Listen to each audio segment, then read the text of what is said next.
আবু হুরায়রা রাদিয়াল্লাহু তাআলা আনহু বলেন, রাসূল সাল্লাল্লাহু আলাইহি ওয়াসাল্লাম বলেছেন, সালাসু দাওয়াতিন মুস্তাজাবাতুন লা শাক্কা ফিহিন্না।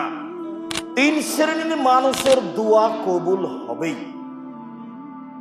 এক, দাওয়াতুল ওয়ালিদ, বাপ মায়ের দোয়া। দুই, দাওয়াতুল মুসাফির, মুসাফিরের দোয়া। তিন, দাওয়াতুল মাজলুম, মাজলুমের দোয়া। দেশের পরিস্থিতি খুব জটিল, এ কথাই ঠিক। আপনাদেরকে এ অবস্থায় দোয়া করতে হবে, এ কথাই ঠিক।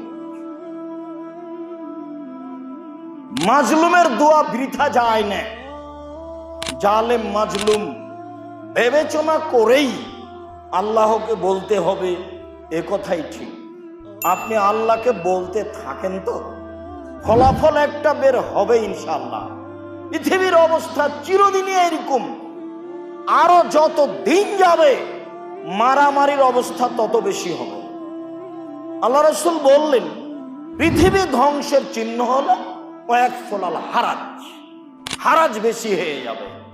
সাহাবীগণ বললেন, মাল হারাজ, হারাজ কি জিনিস? তখন আল্লাহ রাসূল বললেন, আল কাতল, মারামারি।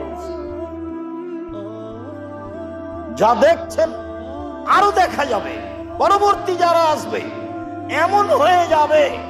রাসূল সাল্লাল্লাহু আলাইহি সাল্লাম বলছেন যে কাইফা বিকুম বিজামানিনা ইয়াকুতুবু হুসালাতুন মিনান নাস, সেদিন তোমাদের কি হবে, যুগের কি হবে।